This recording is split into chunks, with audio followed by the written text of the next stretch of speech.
Hello, Mr. Gobbo here. Welcome to Battle Report number 12. This time, Mr.Forest Gobbo goes up against the Saurian Ancients, a well-known enemy faction, but an unknown general.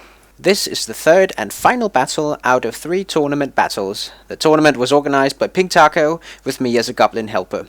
The name of the tournament was Age Rage 9. We deployed the terrain after the manner of certain ETC templates. Our deployment type was flank attack, and the secondary objective was breakthrough. Now, let's have a look at our lists, and as always, feel free to pause the video at any time in order to get more time to read the details. My opponent went with what seems to be the closest thing to a Monster Mash list with only 1500 points. Interestingly enough, my opponent decided against using magic at all.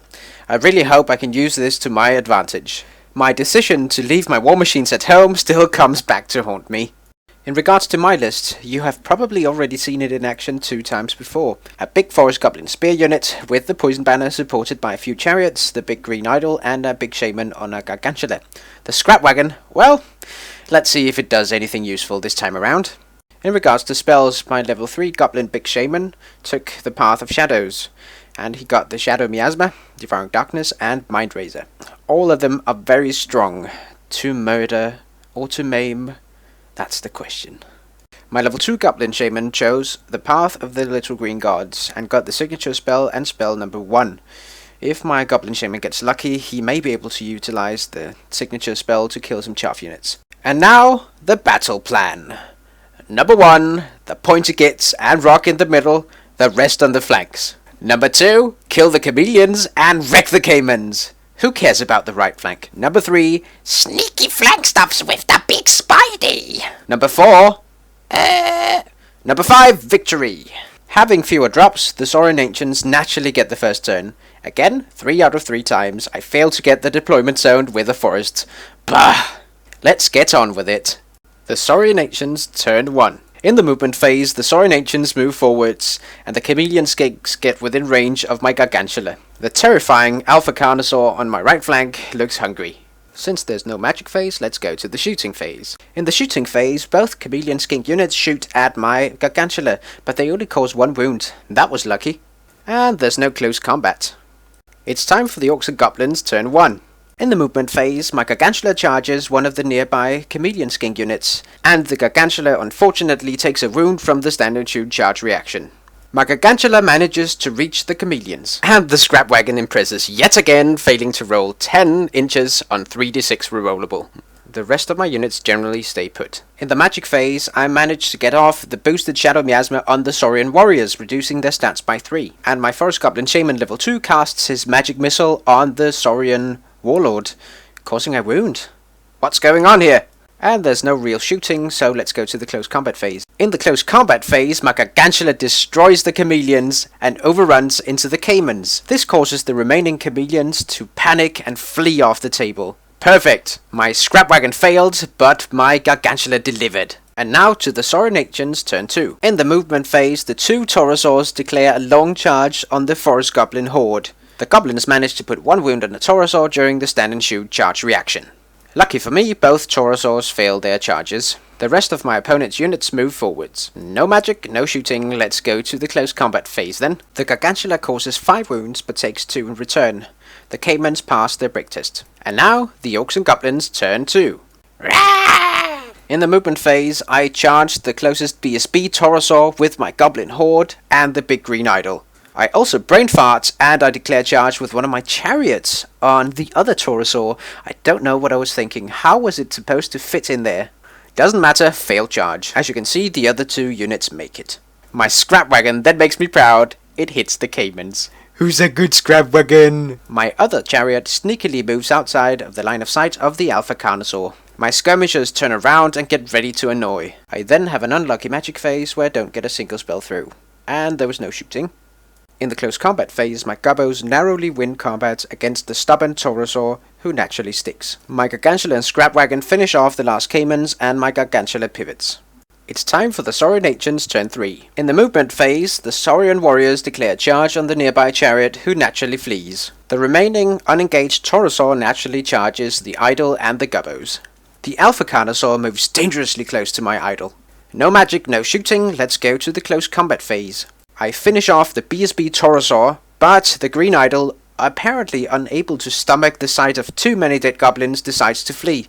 My goblin still remains steadfast. It's the Orcs and Goblins turn 3. Yes! In the movement phase, my Gargantula completes a very long charge, and the scrap wagon jumps unscathed over a forest. My green idol rallies along with the fleeing chariot. My remaining chariot gets into flanking position near the warriors, and my skirmishers are still trailing the Alpha Carnosaur, trying to throw whatever they can find into the butthole of that beast. In the magic phase, I get off the boosted Shadow Miasma on the Saurian Warlord, reducing his stats by 3. And there's no shooting, so let's go to the close combat phase. Ha ha! The Taurosaur turns into a nice snack for the Gargantula. My Gargantula then overruns into the nearby Saurian Warrior Regiment. Perfect! My goblins decide to pivot to face the Saurian Warlord. And now the Saurian Ancients turn 4. In the movement phase, the Saurian Warlord charges the green idol.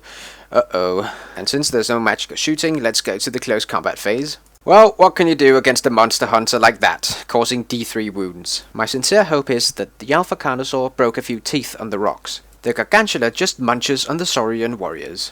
Things are looking okay. Now the Orcs and Goblins turn 4. Ha ha ha ha! In the movement phase, I charge with everything! Ah, isn't that just a beautiful sandwich? My skirmishers move closer to the middle, and my scrap wagon moves closer to the beast. In the magic phase, I don't get a single spell off, and there's no real effective shooting. In the close combat phase, I lose a chariot and a goblin. So what? I auto-break the Saurian warriors. I decide to pursue with everything for 2 reasons. Number 1, to kill all the warriors, and number 2, to get as far away from the Alpha Carnosaur as possible. And now, the Saurian Ancients turn 5. I forgot to take a picture of this, but my opponent naturally turns his Carnosaur around and moves closer to my goblins. And now, the Orcs and Goblins turn 5. In the movement phase, I move my scrap wagon into the side of the Saurian Warlord. I did this instead of doing the clever thing, which would be to move my scrap wagon in front of the Saurian Warlord and chaff him up, and redirect him away from my goblins, and that would basically be game over. But who does those things? That's not very fun, is it? It's the final game of the tournament. Both my opponent and I are at the bottom of the table. Why not just have fun? But I still don't want to lose my Gargantula for nothing, so I hide it behind a hill. In the magic phase, I get off the boosted Shadow Miasma on the Saurian Warlord, reducing his stats by 3. And no shooting, so let's go to the close combat phase. Yep, you guessed it, double 1s and impact hits, and the scrap wagon is dead. The Saurian Warlord then pivots and gets ready to eat my goblins. And it's the Saurian Ancients turn 6. Do you remember the thing I said about having fun? Yeah, neither do I. Run! I take it back! I take it back! In the movement phase, the Saurian Warlord charges my goblins, who fail their terror test. They then roll double 1s and their flee distance, and they are caught by the Alpha Carnosaur. This naturally causes my skirmishers to flee away from the slaughter. Yeah, the last turn of the game, the Orcs and Goblins turn 6. Well, the important bit about turn 6 here is that I managed to rally my skirmishers, and in the magic phase I tried to reduce the initiative of the Alpha Carnosaur and then to fire the Devouring Darkness on him, but I fail. So that's it. The end of the game, a 6-4 victory to Mr.Forest Gobbo. Finally! Oh yeah, for the record, Mr.Forest Gobbo is not dead, he's hiding under a pile of dead goblins. That's what a real Goblin King does. It is an ability called Feign Death. Time for some afterthoughts. Number 1, it was a fun game against a fun opponent with an interesting list, without any magic. I hope to see more of those lists in the future. Number 2, if I wanted to be a more competitive player, the scrap wagon would have been used to chaff up the Warlord in the end, but that's no fun. Number 3, my list was a fun but in no way overpowered list. The idol is gimmicky in a goblin list as you lack units with real punching power, and thus you have to rely heavily on magic, which, as we all know, is risky at best. I hope you enjoyed this video, which was the 3rd out of 3 games, all played at the Age Rage 9 tournament. As always, if you have any feedback, tactical or otherwise, feel free to leave a comment on my 9th Age user blog or on my YouTube channel. I should go. Mr. Gobbo out.